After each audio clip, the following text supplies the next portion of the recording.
2019년 1월 1일 이후 새로운 리스 회계 기준이 적용됩니다.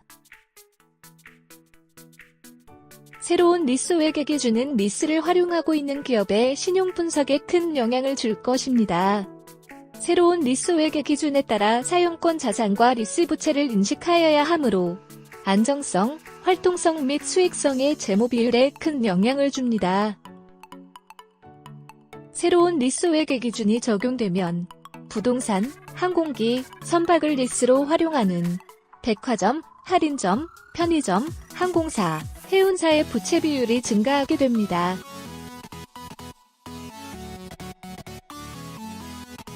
새로운 리스 회계 기준은 국제회계 기준을 적용받는 상장법인에만 적용되며 국제회계 기준을 적용받지 않는 비상장법인에는 적용되지 않습니다.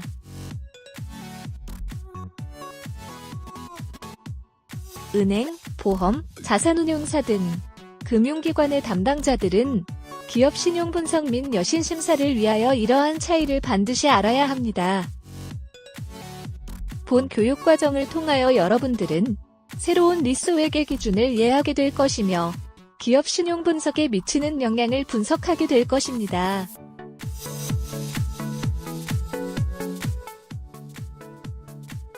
인트로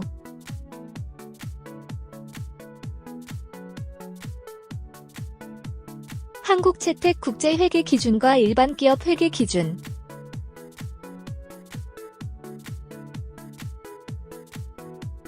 새로운 리스 회계 기준.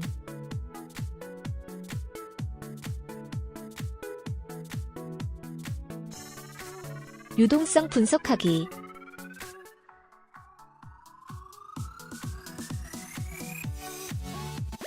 레버리지 분석하기.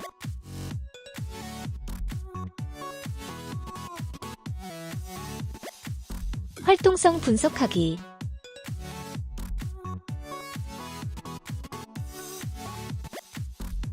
영업수익성 분석하기.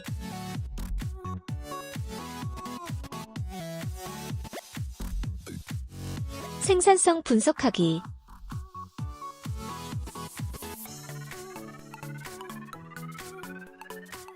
리스 회계 기준 변경의 재무제표 효과.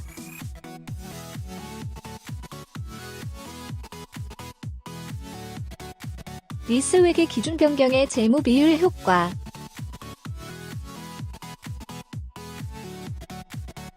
레버리지 분석하기. 유통업.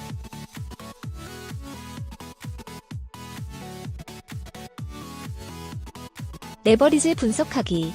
항공운송업.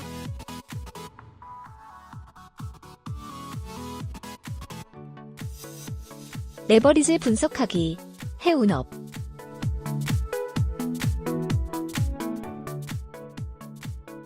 본 교육과정은 한국 공인회계사, 미국 공인회계사, 국제재무분석사로 활동하고 있는 김용석 강사님이 알기 쉽게 강의를 해줄 것입니다.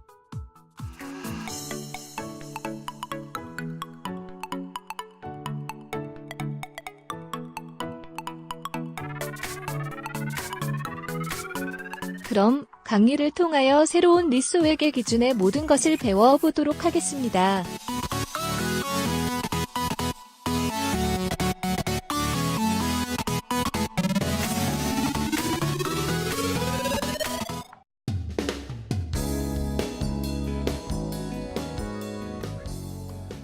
자, 안녕하십니까. 자, 저는 공인회계사 김용석이라고 하고요. 자, 오늘은 그 첫 번째 시간으로 인트로 전체적인 개괄적인 내용에 대해서 같이 한번 살펴보도록 하겠습니다. 자, 이번에 저랑 같이 여러분들이 살펴볼 내용은 뭐냐면요. 자, 2019년도 1월 1일부터 자, 리스 회계 기준이 변경이 됩니다. 그래서 새로운 리스 회계 기준이 적용이 되는데요. 자, 그 리스 회계 기준 이름이 자, 우리나라에서 이제 한국채택 국제기준이라고 하고 줄여서 KIFRS라고 하죠. 자, 그 1116호가 그 리스 회계 기준인데요. 이게 이제 2019년도 1월 1일부터 적용이 되는 것이죠. 자, 그리고 IFRS 넘버로는 16호입니다. IFRS 16호 리스 기준이다 이렇게 보시면 되는데, 자, 이 리스 회계 기준이 변경이 되면 자, 어떤 부분이 우리 그 신용 분석에 영향을 주냐면요. 자, 우리가 리스 그러면 전통적으로는 운용 리스라는 게 있고 금융 리스라는 게 있었습니다. 자, 그러면 운용 리스를 활용하고 있는 기업들 같은 경우는요, 자기 재무제표에 부채를 기록하지 않는 일종의 부외부채의 어떤 그 혜택이 있었다는 것이죠. 자, 하지만 이러한 새로운 리스 회계 기준을 적용하게 되면 이런 운용 리스를 활용하고 있는 대부분의 기업에서 그동안 재무제표에 잡지 않았던 부채가 잡힙니다. 부채가. 그럼 부채가 잡힌다면 우리 신용 분석을 하는 분석자들 입장에서 보면 가장 중요한 재무 비율이 부채 비율이나 이자 보상 비율인데요. 자, 이런 그 안전성 지표에 큰 영향을 줄 수가 있다는 겁니다. 그래서 이번 강의를 통해서 자, 이런 새로운 리스 회계 기준이 어떤 내용으로 변경됐는지를 여러분들이 숙지를 하셔야 되고요. 이 변경으로 인해서 내가 분석하려는 어떤 대상 기업의 신용 분석에 어떤 영향을 줄 것인지를 이 강의를 통해서 여러분들이 정리를 해 주시면 되겠습니다. 자, 근데 이제 여러분들이 주의할 점이 지금 변경된 회계 기준은 한국채택 국제회계기준 KIFRS를 얘기하는 거고요. 그럼 이제 보통 KIFRS는 상장 기업들, 그죠? 주권 상장 법인들이 주로 적용을 받습니다. 물론 규모가 큰 일부 기업들도 적용을 받습니다만, 자, 하지만 한국채택 국제기준을 적용받지 않는 나머지 기업들, 특히 회계 감사를 받는 나머지 기업들은 일반 기업 회계 기준이라는 걸 적용하고 있는데요. 자, 일반 기업 회계 기준은 또 리스 회계 기준이 변경이 되지 않았습니다. 자, 그러니까 신용 분석을 하는 분석하는 입장에서 보면 분석하려는 대상 회사가 KIFRS를 적용받는 기업인지 아니면 일반 기업 회계 기준을 적용받는 기업인지에 따라서 똑같이 운용 리스를 한다 하더라도 차입금, 부채가 잡힐 수도 있고 안 잡힐 수도 있다는 겁니다. 자, 그러면 이러한 분석하는 관점에서 보면 회계 기준에 따라서 부채가 잡히고 안 잡힘에 따라서 신용의 어떤 부채 비율의 의미가 바뀔 수가 있다는 것이죠. 그래서 이 강의를 통해서 여러분들이 한국채택 국제회계기준의 변경 내용도 중요합니다만 일반 기업 회계기준은 또 변경이 되지 않았다는 점, 이 두 가지를 명심을 하신다면 여러분들 신용 분석을 함에 있어서 아주 중요한 포인트를 짚을 수 있다고 보시면 되겠습니다. 자, 그러면 이런 새로운 리스 회계 기준이 적용을 받게 되면요. 자, 그동안 운용 리스를 적용하게 되면 재무상태표에는 자산과 부채가 반영되지 않았습니다만, 자, 이런 새로운 리스 회계 기준을 적용하게 되면 자산과 부채가 반영되게 되어 있습니다. 자, 그때 자산 이름을 앞으로 사용권 자산이다 이렇게 표현을 하고요. 부채 이름은 리스 부채다라고 표현을 할 것입니다. 자, 뿐만 아니라 우리가 손익계산서에도 영향을 줄 것인데요. 그럼 그동안 운용 리스를 하게 되면 손익계산서에서는 리스료 비용 또는 임차료 비용이 잡혔습니다만, 자, 새로운 기준서, 새로운 회계 기준이 적용되게 되면 이런 리스료나 임차료 비용은 없어집니다. 자, 대신에 방금 설명드린 사용권 자산과 리스 부채에 따른 다른 비용이 잡힙니다.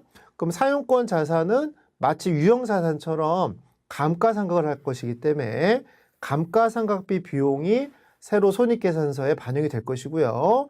또 리스 부채는 현재 가치로 평가를 하다 보니까 현재 가치와 관련된 이자 비용이 손익계산서에 잡힐 겁니다.